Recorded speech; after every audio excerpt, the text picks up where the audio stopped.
Welcome to Madame Raven's. This way to the library. She's been expecting you.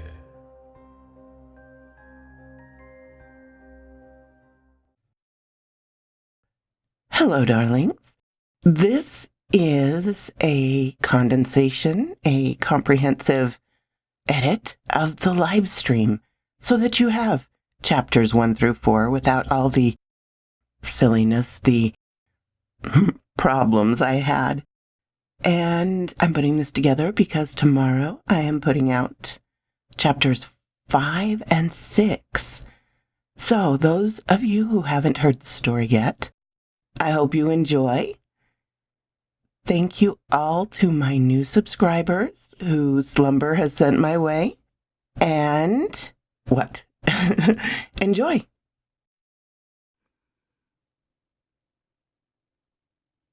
The Dryad of the Woods, Chapter 1, by VngelW.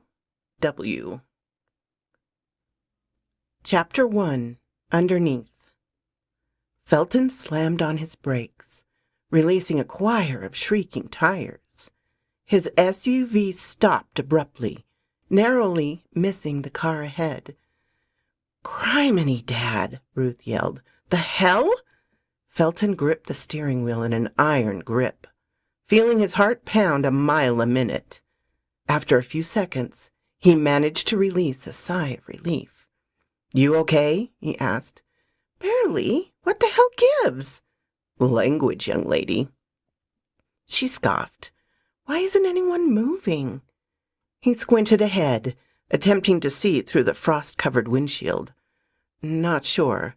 Thank God for four-wheel drive, huh?" Ruth groaned, rocking back and forth in her seat. "Can we go already? I seriously have to pee." "No one's moving, all right? I hope it ain't too serious. I think I ought to check it out just to make sure, though." "What? Did you even hear me, Dad?" "I'll only be a minute, Ruthie. You see, now, I told you to go easy on the pumpkin lattes." She groaned louder, leaning into the dashboard, causing her auburn hair to cascade around her head in a twisted bunch. "You can handle a minute. We're at least 20 minutes out anyway. Besides, if it becomes too much, you do have the tree line," he joked. She quickly shot him a salty glare as he exited with a smile. Outside he was met with the cool wind of the snowy mountains. It sparked a ripple of swaying trees that extended for miles into the horizon. Felton shivered, propping up his collar.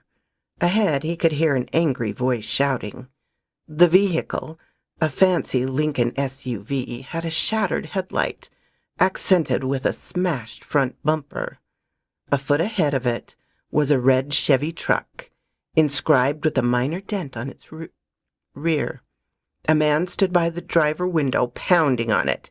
"Hey, what the freak's your problem?" he yelled, smacking the glass again. He was clearly not from the area, no doubt a city fellow. It was like he was peeling right out of a white-collar movie. Combed back slick hair, dark shades, and an overcoat atop a nice suit. "Open the frickin' door," he went on. "Everything okay?" Felton spoke up as he approached. "Seriously, man," he shot back, gesturing to his car. Poor choice of words, Felton thought. How about we calm down so we can figure out what happened? The man continued to smack the glass. "I'll tell you what happened. This woman just ruined a $90,000 car, and she's going to pay for it. Every frickin' cent. And more. I'm going to sue you into the ground if you don't open up, you dumb woman." Felton set his jaw. Nothing fueled him more than disrespect to a lady. In most cases, the easiest way to set a jerk in his place was a quick crack to the jaw. But he thought otherwise. There was no need to add fuel to this fire. Instead, Felton slid in between the seat and the truck. "All right, back off. She'll do what she needs to do, but you're not helping anything. Give us some space. Now. The man noted his size difference to Felton, who owned a foot over him and was clearly gifted with more body mass. After a minute of glaring, he reeled out his phone and sauntered away. Felton turned back to the driver in the truck. It was a woman, middle-aged with blonde hair. She was tightly gripping the wheel, facing ahead like a statue. Her eyes were glossy and her face was paralyzed with grief. "Ma'am?" Felton tapped on the glass. "Can you roll down the window?" She remained fixed, though, so Felton tapped a little harder, which seemed to awaken her. The woman turned his way slightly, eyeing him with a blank stare, and slowly complied. "You all right, ma'am?" She remained silent, opting to simply shake her head. "Well, are you hurt?" Again she shook her head. "Okay, good. What's your name, then?" "Carol," she finally stammered. "Nice to meet you. I'm Felton. Now, I'm just trying to find out what happened is all. Why'd you slam on your brakes? You lose traction on her?" "No." "Okay, how about the engine? Did it stall on you?" "No." My truck's fine," she snapped. "I know how to handle it, damn it." All right, just checking," Felton replied with his hands up. "If everything's so dandy, then what happened? You see something come on the road or what?" Instantly, Carol's eyes flashed, and she nodded slowly. "What'd you see, a deer?" "No, I saw—" Tears started welling up in her eyes again. "I saw a kid. Oh, God! I think I hit a kid." She swallowed. "I couldn't stop in time. I swear to God I tried." Felton grimaced. "You're probably mistaken. Just jumped out of nowhere, they did." The woman interrupted him with a quivering lip. A tear rolled down her cheek. I don't want to check. I can't. Please don't make me." She was clearly shaken by the ordeal. There was no way a kid could be out in these parts. But Felton nodded solemnly. He figured he'd indulge her to keep everything calm. "It's fine. Just stay put, Carol. I'll check for you." Felton swallowed and slowly crouched down. His heart got to pounding again, though. "Why are my nerves shaken to this?" he thought. "Ain't nothing going to be down there." As he peered underneath, the frigid wind rushed against his face, forcing his eyes to water. He glanced ahead, bracing for a horrid sight. Around the first two tires, he saw nothing. No blood or any evidence pointing to a supposed body. He chuckled to himself in relief. However, when he scanned further back, he noticed a dark bulge near the far rear tire. Felton recoiled, feeling a knot grow in his stomach. He squinted at it, but it was hard to make it out from his angle. A knot tightened when he realized he needed to get closer to get a better look. In no hurry, he edged his way around to the rear passenger. As he approached the bulge, the wind made another pass, swaying what appeared to be clothing. "Oh, dear Lord," he whispered. You see anything?" Carol stammered. Felton ignored her, though. Crouching down to it, it couldn't be a kid. It was impossible. It had to be something else. A small animal at worst. Time felt stagnant as he got lower. All the while his mind attempted to deconstruct the body into something else. But he couldn't shake the original thought. A crushed kid? He slowly extended his hand towards it, feeling every cell in his body object the action until he touched it. Immediately he flinched, but was then filled with instant reprieve. It's not a kid," he relayed up, "or an animal." He heard Carol exhale. It sounded as if she'd been holding since the beginning. Felton reeled the object from underneath the car and into the light, staring at it with a puzzled look. He carefully brought it over to the driver's side. Carol noticed it and gave off the same confused expression. "What is that?" she asked. He shook his head, unable to answer. It was a strange bale of twigs, held loosely together by twine in several areas. Despite being a disheveled heap, it appeared as if it had once been formed a shape, but it was hard to tell what now. Admittedly, Felton was more disturbed than confused. This thing didn't seem like something one would find up in the wilderness, not naturally at least. He quickly tossed it off the road. The suit from earlier returned. "Crap, I can't get a frickin' signal to the cops," he stated, pocketing his cell phone. "Now, did I see correctly that chick ruined my car because she ran over a tree?" "A bushel of twigs, to be exact," Felton corrected him. "And you're not going to get anything out here. Passed through here enough times to know." The man scoffed. "Great! What are we supposed to do then? Alex Cartel is a very important man and he has places to be." "Who the hell is Alex Cartel?" Felton asked, setting his jaw again. "Alex Cartel is me," he stated, jabbing a thumb to his chest. "You always refer to yourself in third person?" He scoffed again. "Look, just tell me how we can get a signal out here." Felton bit his lip, but answered grudgingly. "There's a rest stop 10 miles out. They got a landline you can use to call the sheriff. You have to go inland a bit, but it shouldn't be too hard to reach." "I can probably find it." "Oh, sorry, that's Carol." "I can probably find it," Carol chimed in. "I don't mind leading if I have to." The suit shot a glare her way. "No, I ain't trusting you to lead jack crap. You can't even tell the difference between a kid and a freaking tree." She sank into her seat. "Hey now, ease up," Felton spoke up. "How about I lead then?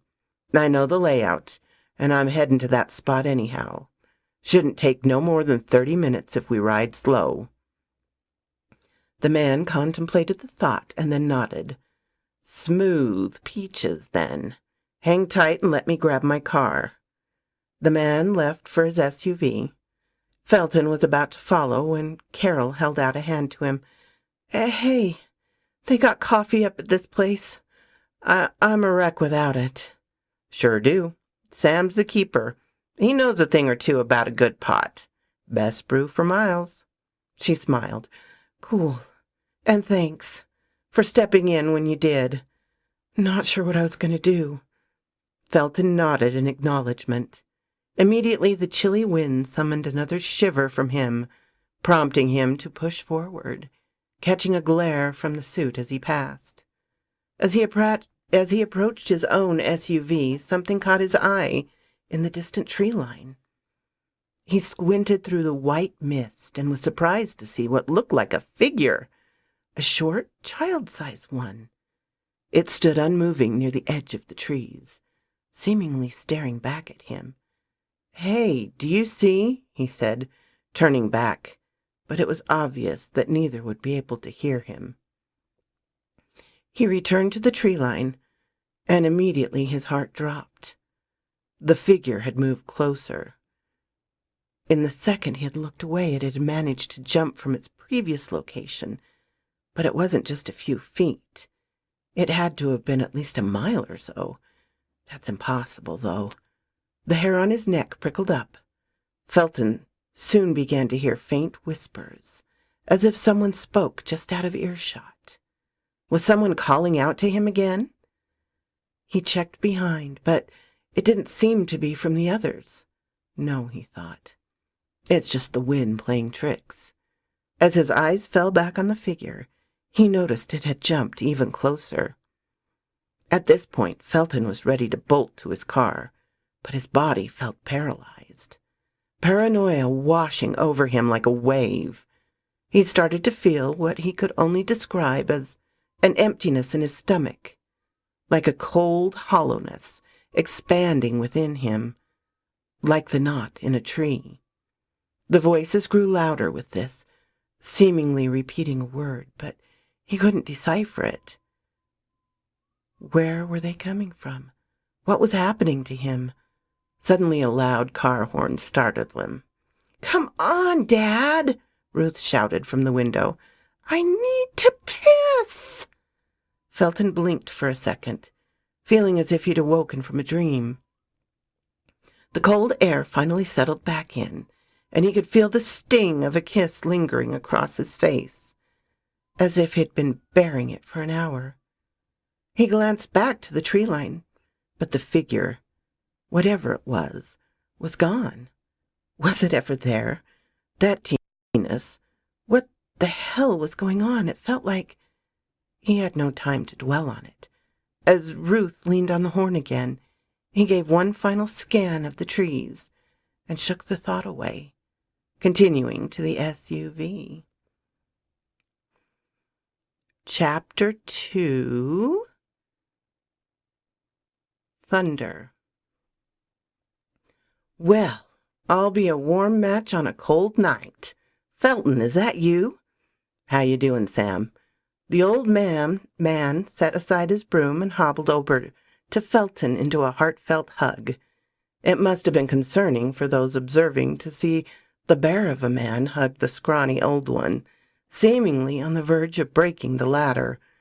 "I was wondering when Felton Banks was going to swing by this old lodge and give an old friend some company. I can't even recall the last time you blessed these parts."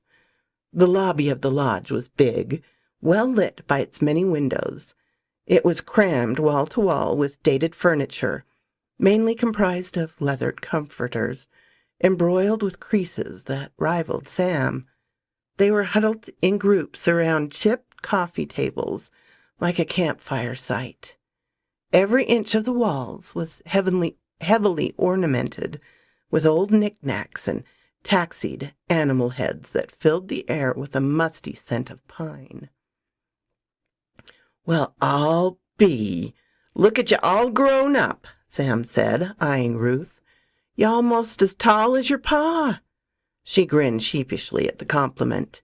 She knew her height was nowhere near her father's towering one, yet she still rendered a hug to the old man.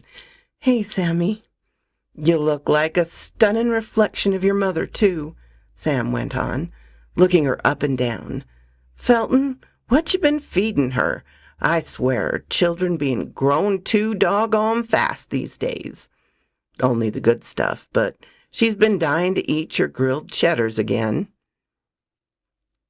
Sam scoffed. "I done told you that recipe how many times now? You still ain't got it yet?" "It ain't the same, Sam. Nothing beats—" "Excuse me," Alex interrupted. "I hate to jump between this little reunion, but I need a phone so I can call the sheriff. I got places I need to be. Now, do you have one or not?" Sam's brows tightened as his eyes bared a salty glare. Sammy," Ruth chimed in, hobbling in place. "Sorry to cut this short, too, but I really need to use the ladies' room anyway." His face lighted. "You still remember where the bathroom is, right? On the second floor, darling? To the right on the end. Just got it refurbished, too." She thanked him and hurried off. "Old man," Alex interrupted again. "The phone." The scowl returned to Sam. He clenched his fist and started to walk towards him until Felton stepped in between. "Looky here, Sam. These two had a bit of a fender bender down the road. You know how that can be. Even in the heat of nothing can melt taunt like that. If you give him what he needs, he'll be out of your hair before you know it." Sam exchanged a glance from Felton to the uptight prick and then sighed. "Phone's on the second, too, in the diner." "Come on, then. I can whip up some of them grilled cheddars and anything else you want. Any of y'all need a room?" He led the group to a staircase in the back. As stated, there was a small diner at the top, housing several tables and booths. Off to one side was a miniature-sized room resembling the lobby, with a few comforters and even more knickknacks covering the walls. Sam pointed to the wall next to the counter. "There's your phone. Sheriff's number's posted on the side." The suit stormed over to it. Sam hobbled behind the counter. "So I got 2 grilled cheddars for you and Ruthie. Anything else?" he asked. "Can I get a coffee?" A soft woman's voice spoke up. Her presence startled him. "Sorry there, missy. Didn't see you trailing behind the pack. 1 cup of Java coming up. Pot's fresh, too. Oh, and that'll be $2.50. Felton glanced back to see her render a sheepish grin. This was the first time he'd really taken in her appearance. She was a short woman, rivaling Ruthie in height, with golden locks nestled around her ears. She had a face plastered with freckles and eyes greener than moss. She was certainly a looker, and a thin one. Donning a minty green and white sweater, he noticed the large stain of coffee on it. "So, is it salvageable?" he asked. "The sweater, I mean. Coffee always seems to draw the shirts like a sheet on a neck." "Skeet on a neck." I'm not sure what that means. She glanced down at it and chuckled. "Oh, this? Yeah, it's a crock, my favorite, too. But my mama knows a thing or two about stains. This'll be nothing to her." "Your mama, huh? That why you cutting through the pass? Let's see. From the way you hold yourself, I'd figure you to be a Nebraskan girl. Am I right?" She gave him an impressed look. "Am I that obvious? Or did you just look at my plates?" He laughed. "I might have peeked at that," he admitted. She smiled, shaking her head. "Yeah, well, I'm a Nebraskan girl. Born and raised, and yeah, I'm on my way to see my mama. It was Felton, right?" "Yes, ma'am. Felton Banks," he said, offering a hand. "Carol, if I remember it." "Yeah, Carol Swan," she replied, taking in. "You seem to know the innkeeper pretty well. I take it you're from around these parts?" "Something like that. Me and Ruthie used to come through here every year to do some hunting." "Ruthie, I take it she's your daughter?" "Yes, ma'am. She's 16 years a pain in my ass." Carol snickered. In all seriousness, though, I love her to death. She's my pride and light. Don't know what I'd do without her." "That's nice. What about you? Any kids yourself?" "Me? None. To be honest, I'd say I'm still a kid at heart." "Is that so?" Sam set the mug of hot joe on the counter, and Carol quickly slid the exact payment his way. He popped it into the register and made his way back into the kitchen. Felton eyed her as she lifted the mug and took a small sip. "Well?" She smiled and took another one. "So how you feeling?" he asked. "Still a bit shaken up, to say the least. Most of it's a blur now. You gonna be all right?" She nodded, taking another sip. "I'm starting to second-guess what happened out there. Thinking maybe I dozed off and then slammed the brakes when I realized it. Thank you again for stepping in. I know I already said that. I just really thought that guy was going to clock me or something." Felton chuckled. "Don't worry about him. Assholes like him like to talk a big game, but he ain't going to touch you." "You damn skippy. That's all they do," Sam chimed in return, up to the counter. "Lousy good for nothing. At least I wouldn't let him in." Felton scowled towards Alex. She chuckled. "So is that your angle? The big, strong guardian? Checking up on everyone? Fighting back one asshole at a time, stranger or not?" He sneered. "We're all people at the end of the day, just trying to make our own way. Some just feel the need to butt heads just because. Me, I just do what I can." "Well, what you need to do," Sam started, "is to keep that kind of trouble away from me." His words were cut off by a small tremor. The glasses and silverware started to rattle. Even the knickknacks on the walls began to shake. Felton turned to Carol to see her eyes widen in fear. It felt like the rumbling from an earthquake. "What the?" Alex shouted, pulling the phone away. The tremor escalated into a more violent shake, like the entire building was encased within a snow globe. Suddenly a loud thunder exploded in the air, forcing Carol to instinctively grab onto Felton as the lights started to flicker erratically.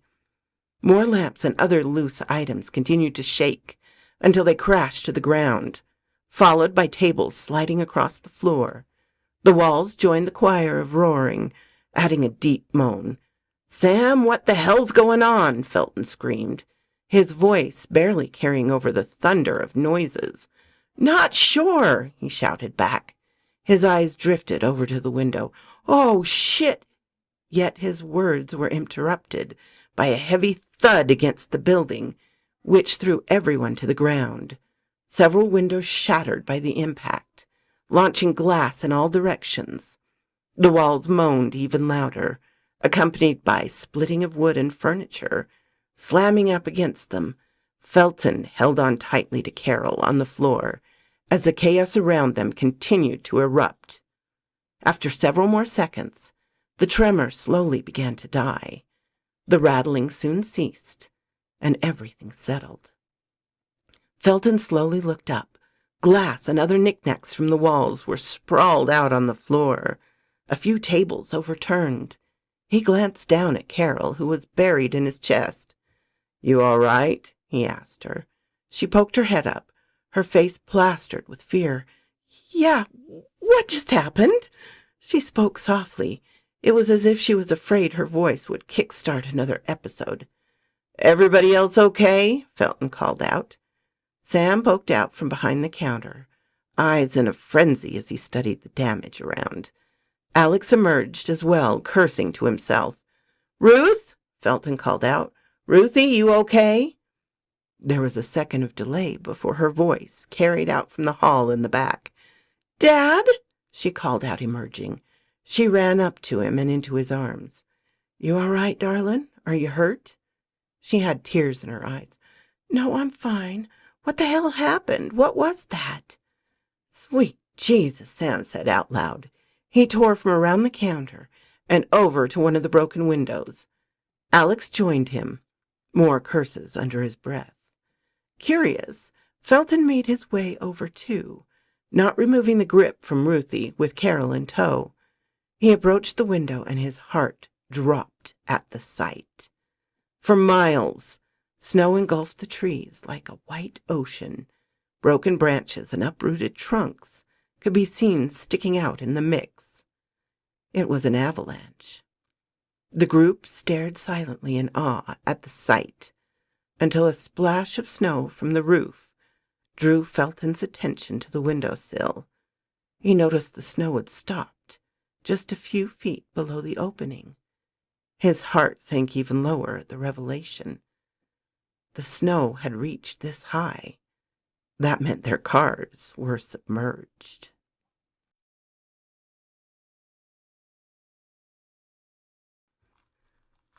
Chapter 3. Generator. Felton's hands cramped as he dug his shovel into the snow and heaved another good clump off the side. He paused to catch his breath and check his progress. He could just make out the top of his black SUV completely submerged, thick ice and snow swallowing it and everything else around. A mound next to it signified the top of Carol's truck, with Alex and Sam's vehicles further down the line. The minor trench he had created was just a few feet deep.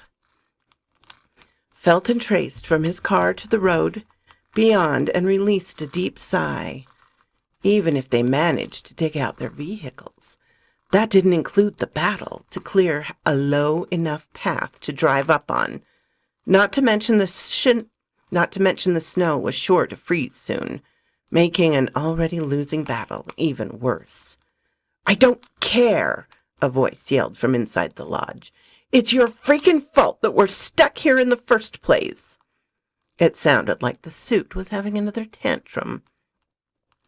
"I could be in the next state by now if it wasn't for your ass." "Back off her, now." Felton decided to call it quits for now and made his way back inside. The snow had managed to burst through the doors and into the lobby, submerging all within sight. He had already cleared enough room for them to close again, but the doors didn't seal completely. The furniture of the lobby lay swallowed in the snow, with few knickknacks clung to the crack-embroidered walls. They were lucky the damage wasn't too extensive. He reached the stairs and climbed up to the diner. "What's going on?" he asked. Sam sighed. "This damn fool's going to get his teeth emptied if he keeps yelling at this nice lady, is what's going to happen." "Yeah, take your best shot, Gramps." Carol was already sitting at one of the booths, hugging herself. Her eyes were glossy, and she had a reddened face. "Look, I already said I was sorry, okay?" "Sorry, huh?" Alex shot. "Sorry ain't gonna get us out of a freaking avalanche." "I said cool it, punk," Sam yelled. "All right, let's calm down," Felton jumped in. It was clear the moment was getting to everyone. "We need to keep a sound mind if we want to get through this, all right?" "I am calm," Alex spat. He turned his attention to Sam. "Why the hell isn't your phone working? You should have prepared for this kind of shit." Sam glared back. "Listen here, buddy. I've been doing this for over 15 years, and I can tell you, Misty Pass don't get no avalanches." Carol was sitting at one of the booths, hugging herself. Her eyes were glossy, and she had a reddened face. "Look, I already said I was sorry, okay?" "Sorry, huh?" Alex shot. "Sorry ain't gonna get us out of this frickin' avalanche." "I said cool it, punk," Sam yelled. "All right, let's all calm down," Felton jumped in. It was clear that the moment was getting to everyone. "We need to keep a sound mind if we want to get through this, all right?" "I am calm," Alex spat. He turned his attention to Sam. "Why the hell isn't your phone working? You should be prepared for this kind of crap." Sam glared back. "Listen here, buddy. I've been doing this for over 15 years, and I can tell you, Misty Pass don't get no avalanches." Alex scoffed and pointed to the window. "Well, newsflash, Pops. It looks like the rules have frickin' changed." "Why, yeah." Sam rolled up his sleeves. All right. Everybody just relax," Felton shouted. He noticed Carol was excessively rubbing her arms. "You all right?" She gave off a sheepish grin and nodded. "Yeah, I don't like knowing we're trapped here. Stuck in one place with no help." He nodded. "I know how it looks now, but we'll be fine. Can I have you check out the rooms and see what state they're in? Might be good to know if we can use any of them. There's no telling how long we're due in. Might as well get to preparing." "Me? Yeah, you look like you can use the motion, and I think it'll help get your mind off the whole ordeal." She bit her lip and reluctantly nodded. "If none are salvageable, at least the sheets and pillows can be collected. Sam, can you give her the keys for that?" The old man detached a ring from his belt and handed it to her. "Darlin'," he said to Ruth. She was sitting in the adjacent booth to Carol, head on the table. "Might be good for you, too. Can you accompany Miss Carol?" Ruth shrugged nonchalantly. "And Sam," Felton continued, "can you man that phone to see if you can get through to the sheriff?" He nodded. "Yeah, I can do that, Felton." Alex scoffed. "All right, noble leader, what about you?" For a second, the lights from the lamps quickly faded in and out, drawing everyone's attention. "I'm going to have a look at that generator to see what state it's in." Alex smirked. "Knock yourself out, then. I sure as hell ain't going out there." Felton set his jaw. "Fine." He tossed the shovel into Alex's hands. "You got the next shift on the cars." Alex threw it down. "I ain't doing shit." Felton quickly closed the gap between them. "Look, I ain't here to play. Who's got the bigger dick? Everybody here is pulling their weight, and you'll do the same. You hear?" He picked up the shovel and pushed it into Alex's hands. "Now get to it." The suit glared at him for a second. It looked like he'd object further, but he loosened his tie and grudgingly started to make his way to the stairs. "Hold up, city folk," Sam spoke up. Alex halted with an irritated look. "Felton," Sam said, hobbling over to him, "that old generator is stubborn. Always has been. Let me look at her. I know how to work her." "Sam, I don't think you should go out there." The old man sucked his teeth. "Listen here, Sonny. I've been doing this way before you knew what a pant leg went where. I'll be fine. I would have called it quits if I didn't think otherwise after all these years." Felton chuckled. "All right, but I'll be nearby. Call out if you need anything." "Oh, don't you worry. I ain't going out there yet. That shack to the generator is probably buried all to hell. Gonna have the suit help dig it up. You hear me?" Sam said, glancing over to him. Alex's glare tightened at the news. "While he does that, maybe y'all can see what we can use to cover these windows. Night'll be here before you know it. And you know how evenings are around these parts." "Yeah, good thinking." Carol opened a door in the hallway and peeked inside. Immediately she met with an icy breeze. The room was small and painted with a god-awful blend of baby blue and peach. Yet the queen-size bed looked cozy enough, centered around a dresser and a desk. Glass covered the floor and the bed, while the walls garnished deep cracks like gashes. "Looks like the window's shattered in this one as well," she stated, shutting the door. "We'll swing back around and grab the sheets later." Ruth nodded silently. "So your dad tells me you guys come up here often to hunt." "Yeah, I guess," Ruth replied, shrugging. "Seems you used to these parts then," Carol continued. "Can't imagine how, though. I still can't stand the cold. Probably my fault for moving to a warmer state. But I do love a good cup of joe, and nothing beats having one in this kind of weather." Ruth simply shrugged again as they made their way to the next door. "It's not so bad once you get used to it. We did do hunting, but it was the tracking I favored the most. Dad always told me it came natural to me. A lot of what he taught me, he only had to do once." "Really? Maybe you could have tracked down some lip gloss I lost in my car about a week ago," Carol joked. Ruth snickered. "She finally smiled," Carol noted with a smirk. "Didn't think that would be possible." "I smile," Ruth shot back. "Uh-huh." Carol checked another room. "So how young were you when you started tracking?" 8, I think, or 9. I was old enough to know what was going on, at least, and was really big on nature back then. A real tomboy. I'm lucky Dad didn't force dolls down my throat." "I wish I had one like yours," Carol noted. "He seems like a good man. Any reason you guys stopped hunting until now?" She opened the next room to find it in a similar state as the last. Ruth pulled a strand behind her ear. "We just stopped for a while is all," she mumbled, heading to the next door. "I don't really want to talk about it." "The innkeeper seems to be quite fond of you two as well," Carol brought up. "Yeah, we've known Sammy for some time," Ruth replied with a smile. "Well, I've known him all my life." "I figured.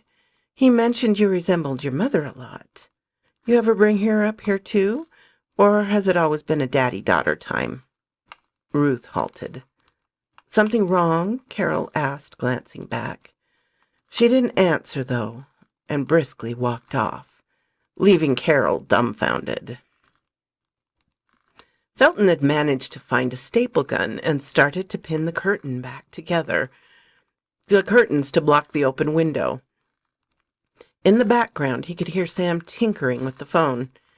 "Hey, Felton," Sam said suddenly. "Yeah." I wanted to ask, how you been holding up?" "Pretty well. Everything will be fine, Sam," Felton replied, adding another layer of staples for his seal. "I'm sure we won't be here for too long." "That's not what I mean. I'm talking about everything, after everything that's happened, with Janice. I know it's been 6 years and all. Felton paused from his ceiling and sighed. He struggled to find the words for a second. I want to say it's been getting easier, Sam. Yet I'd be lying to you. To myself. Not a day goes by where I don't think about her. Hell, half the night I wake up expecting to feel her next to me, but... Sam nodded. I understand, Felton. Same happened to me when Joan passed. I got pretty desperate back then. Even contemplated eating a bullet at one point in hopes of seeing her again. But I knew she'd never want that. All I can say is it will get easier. Will it, though? It does if you believe it. Yeah, the toll it takes taken on me is one thing, but everything with Ruthie, I know it affects her more than... shit, beyond words. I can't even imagine what she's going through, Sam. Haven't had the heart to ask her, either. Sometimes I feel like I've failed her as a father. Felton, she knows you'd do anything for her. Hell, Ruthie, I think understanding it more than you think. She's a strong gal, raised by the both of you. There's nothing I can think of that she can't take on. Felton smiled. Yeah, she sure as hell is. But I do got to ask, you think that it was wise bringing her up here? Now, don't get me wrong. I'm happy to see both of you and all, but this is stubbornness showing itself in her. The two laughed heartily. A second later, Alex slid the curtain to the side and climbed through the window. Cold as a reindeer's balls out there, he stated, blowing into his hands for warmth as he loudly stomped the snow off his shoes onto the floor. Sam scowled. What the hell you doing in here? Did you finish clearing that damn generator? Alex shot a salty look. Geez, old man, can I even take a moment to warm my ass? Sam set the phone down. Looky here, Sonny, if you don't clear that path, we'll all be freezing our asses off. Nice to know you're worried about my well-being, and yes, I finished clearing the path. And how does the generator look? I don't know, Alex shot back. You just told me to clear a path, and that's what I did. Why, yeah, I couldn't take 2 seconds, Sam started. Without warning, a deafening screech filled the air. The pitch grew, stretching into a long, studded moan, accompanied by what sounded like hammer banging against metal. Immediately after, a thunderous bloom exploded that shook the room. Jiminy! Sam yelled, holding his hand to his ears. Another avalanche? Alex cried out in panic. The lamps inside the diner surged with energy to a blinding light before quickly cutting to black. In the background, the humming of the ventilation released a sickening dry cough and then dwindled down into silence. Instantly the windows seemed to suck out the lingering heat, replacing it with the chilly wind. Felton stuck his head out to see a thick cloud of smoke billowing from the back of the lodge. Son of a... Sam, the generator's smoking! He immediately hopped out of the frame, feeling his boots sink into the rigid snow. Sam and Alex followed, all trekking ahead. It was a difficult task to walk straight, and even harder with the wind mocking their efforts to maintain their balance. As Felton approached, he recoiled at the singe of musty smoke, which forced its way up his nose into the back of his throat. The small shack was connected to the rear of the lodge. The wide trench Alex carved could be seen leading up to the door. The black smoke continued to filter out of the top like a chimney, adding a hint of ash to the snow around. What the hell did you do? Sam yelled to Alex. I didn't do shit. You told me to dig a path to the door, and that's what I did. That's it. You obviously did more than that. Forget you, old man. All right, quiet, both of you, Felton roared. Right now we need to check out the problem instead of pointing the finger. Don't bother, Sam interjected. Best to let the smoke filter out a bit. He took a moment to spit in the snow. Blasted. So what does this mean? Alex questioned.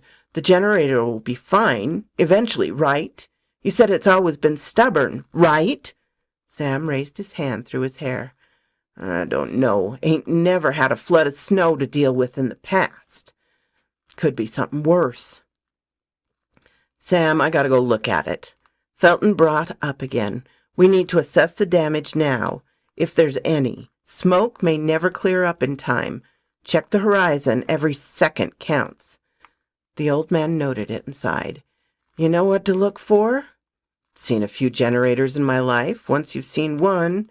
Sam chuckled. Here, then. He handed Felton his scarf.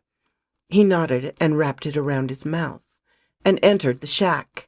Most of the smoke had cleared, but the remaining smog immediately stung his eyes, the scarf doing little to block it from his mouth. He could feel the tickle at the back of his throat grow as he fought the urge to cough. Inside he noticed the machine, which stood tall, reaching his chest. Its outside casing was rusted in many areas, with tubes and cables running amok like wild hair.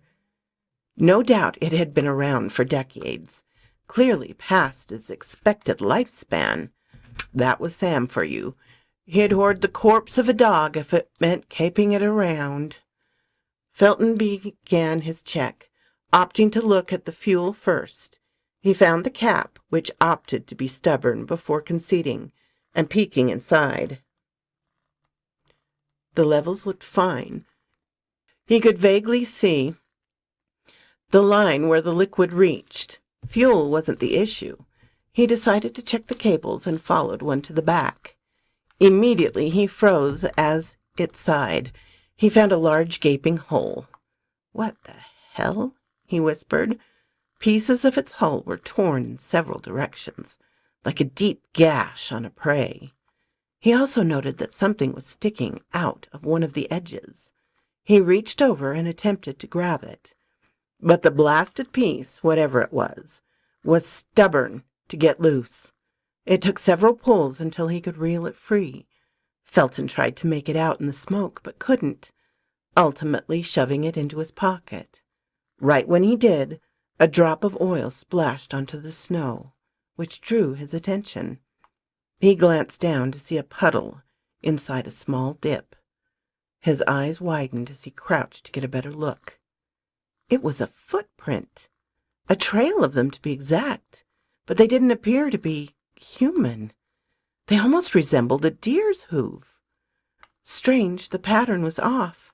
Instead of a set of 4 prints for a deer's, there was only 2. He followed them and found they led back to the entrance. "Felton, you all right in there?" Sam called out. "Come on out. You shouldn't be in the smoke that long." He nodded to himself and exited. Once out, he couldn't hold back the cough anymore as he took in the clean air. "How bad is it?" Sam inquired. It took several more seconds before his coughing started to subside. As it did, Felton's eyes returned to the ground, noticing the tracks as they curved around the shack. "Felton, you all right?" Sam asked. "I asked how bad it was in there." Felton remained quiet, noting the tracks led to the distant tree line where some of the forest managed to survive. "Real bad," he finally answered. "It's a lost cause, Sam. Generator's toast." He paused to cough for a few more seconds. Sam cursed under his breath. "Something got in there," Felton continued, "and gutted the damn thing to hell." "Something? What do you mean, something?" "I don't know, Sam. Something. It went to town on that generator." "What was it? A coon? A possum?" Sam noted Felton's eyes still gazing at the ground. "What the hell are you looking at?" he asked. "That trail of prints," Felton brought up, pointing to them. "They were inside. They led to the generator and back out here." "And? So?" Sam shrugged. "I'm not following you, Felton." "I think whatever made them might have." Alex crouched near the track. "I'm no expert in wildlife, but these look like deer prints. You're not suggesting it was that, are you? How the hell does a deer tear up a generator? Sam scoffed. Ain't no way. He hobbled over to look. As they both studied them, Felton's eyes suddenly flashed. He remembered the piece he found wedged in the side.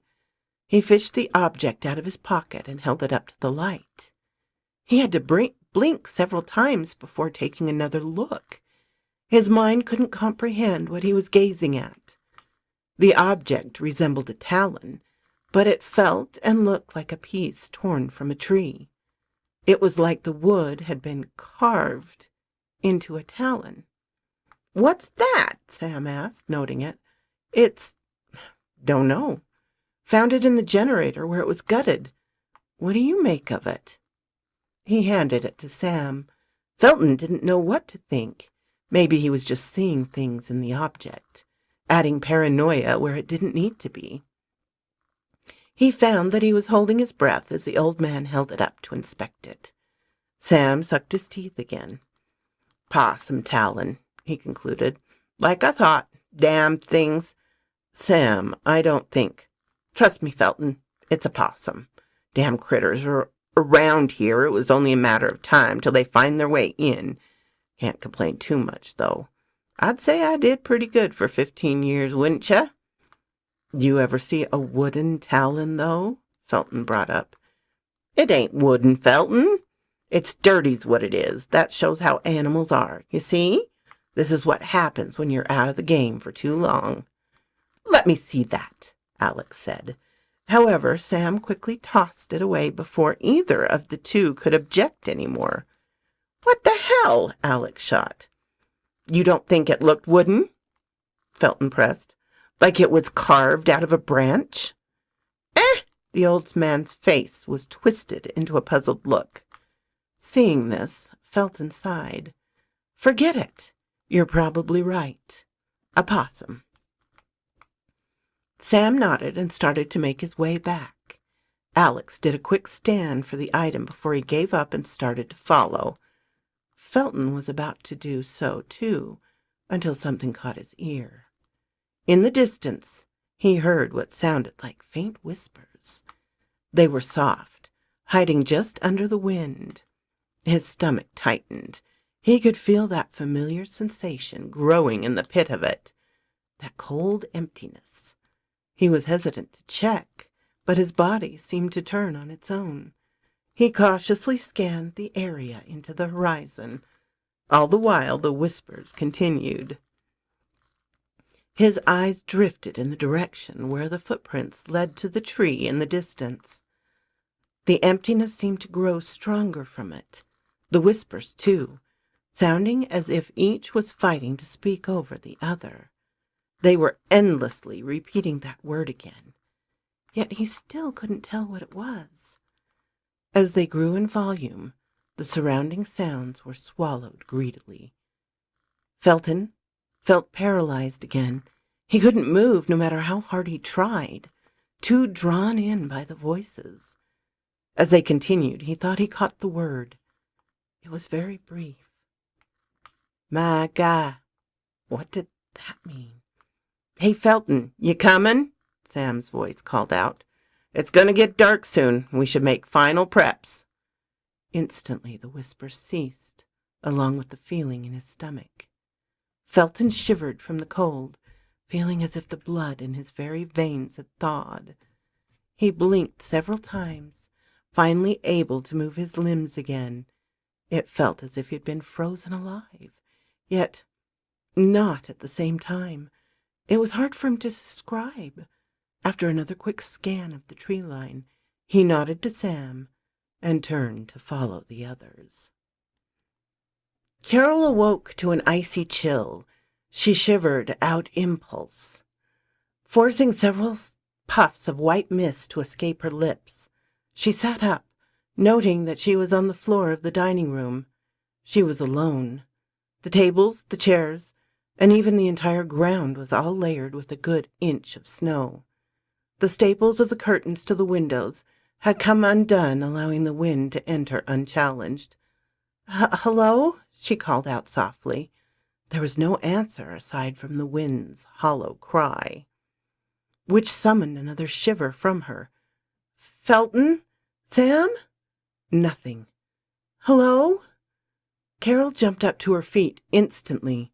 She ran behind the counter, propping open the door to the kitchen.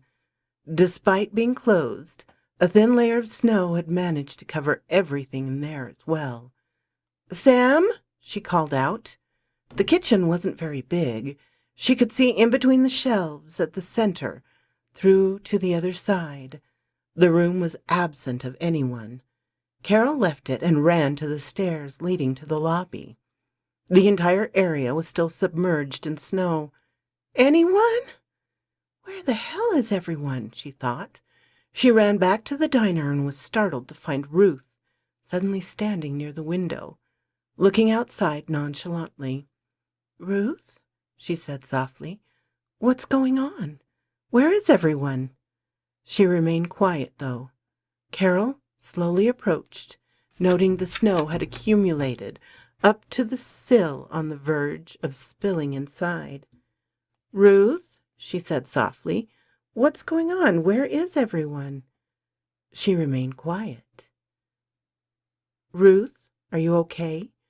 I can't stop dreaming of this place, she suddenly spoke out. It's like she won't let me forget. Ruth was puzzled. I keep losing my place.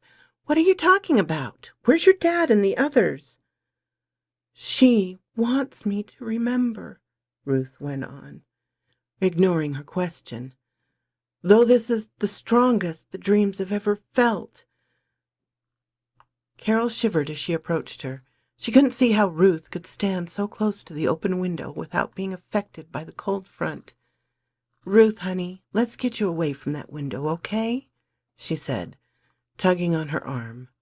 Ruth glanced at her to reveal a bluish-purple face, her lips dry and crusted. Oh, my God, you're freezing! Get away from the window! She quickly reeled her back from it, pressing her hand to Ruth's face. It was like ice. What the hell are you doing, standing out in the cold? Where's your father? Ruth gave her a puzzled look. I've never shared these dreams with anyone before. Honey, why do you keep saying that? This isn't a dream. Suddenly a sharp snap of wood drew their attention. Carol quickly scanned the room, but it was still empty. What was that? Was it the others? She asked. Ruth shook her head. No, it's her. Carol shot her an unsettling look. This isn't funny anymore, Ruth. The same snap of wood surfaced again in response from further back in the lodge. It sounded like someone was casually splitting a bale of twigs. Carol's heart started to pick up. She grabbed Ruth's hands and cautiously moved towards the sound. She tried to tread softly, but she couldn't stop her shivering. Her entire body was becoming numb now. Even her teeth began to chatter. It felt like the very heat was being reeled from her at an alarming rate. She paused at the corner that branched into the hallway of the lodging rooms. As she was about to turn, a soft coo filled the air that caused her heart to skip a beat. Who's there? Carol forced out, feeling her lips quiver. Every strand of her hair felt erect.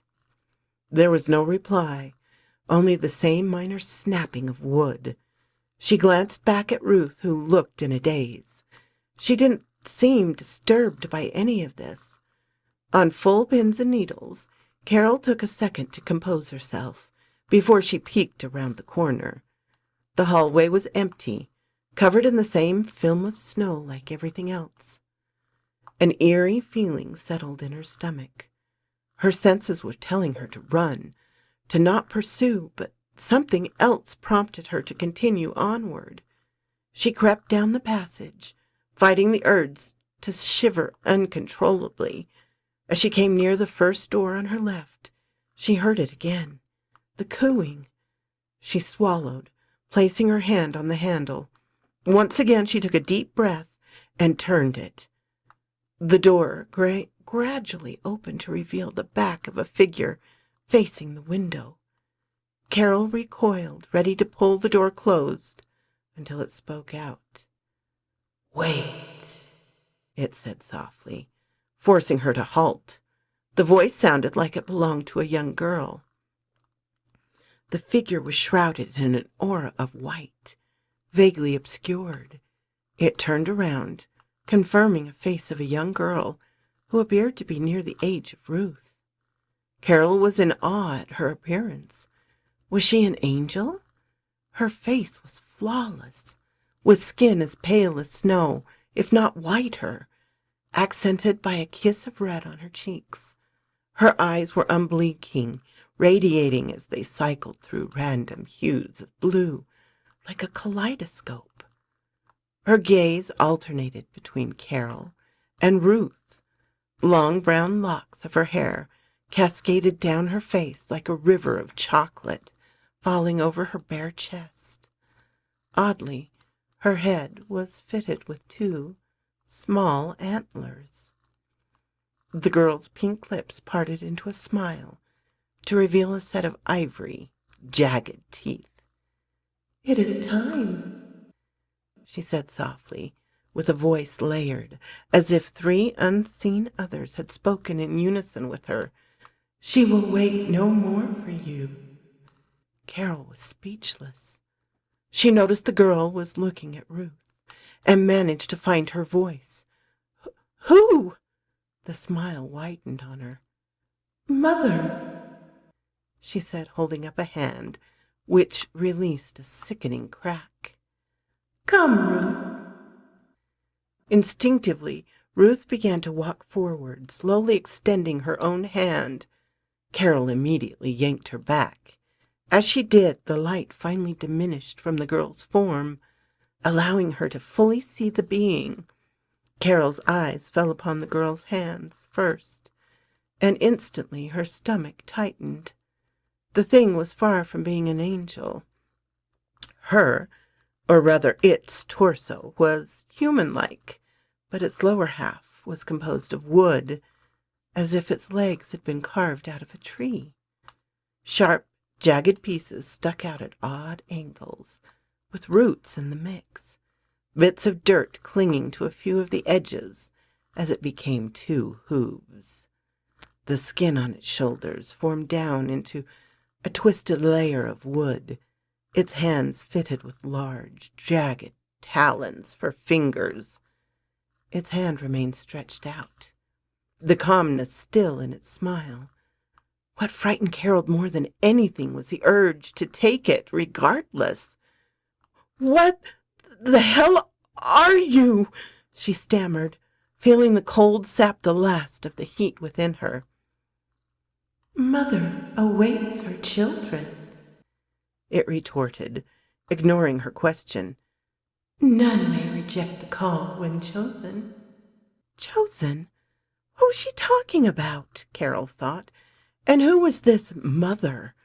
Her words left Carol confused for a few seconds before she finally shook the thought away. Forget what all that meant. They needed to leave immediately. Carol tried to move her legs, but they just wouldn't respond. It was like every inch of her joints were locked up, too numb to obey. When she glanced down, she noted her hands were now a sickly dark blue. She still had little feeling in them, though. The creature took a step forward, releasing sickening snaps from its legs, sounding as if its entire body would collapse. It then took another, its face frozen in that perfect smile, its piercing eyes never once blinking still. As it drew closer, Ruth raised her hand again. "Ruth, what the hell are you doing? Stay away from that thing!" "None may reject the call when chosen," Ruth repeated in a monotone voice. Carol could feel her trying to move towards the creature. "No, Ruth!" She tried to pull her back, but somehow the young girl's strength seemed to dwarf her own. She slowly pulled away from her. Carol noticed the damn thing kept edging its way closer. All the while she found it hard to peel her eyes away from its porcelain face with those eyes, ones that seemed to fuel the tundra spreading within her. She opted to direct her focus into lifting her legs, but they were so heavy, like foreign objects attached to her body. The thing grew closer. She couldn't focus while its gaze was upon her, and decided to shut her eyes.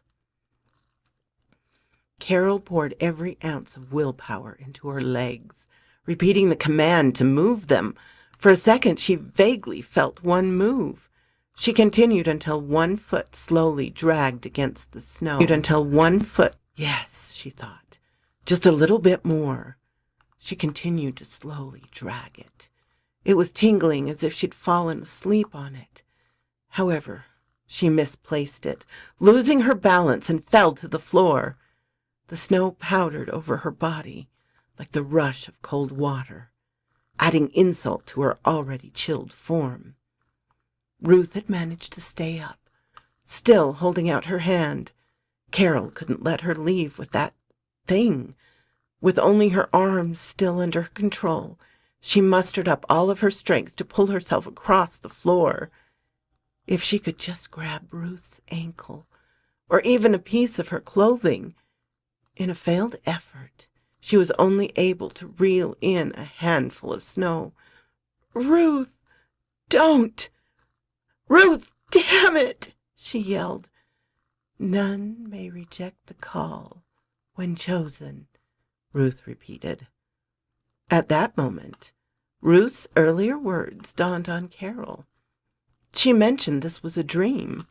If that was truly the case, what else did she have to hold on to? She had no other option. She closed her eyes and began to speak out loud. "Come on, Carol. Wake up! Wake the frick up!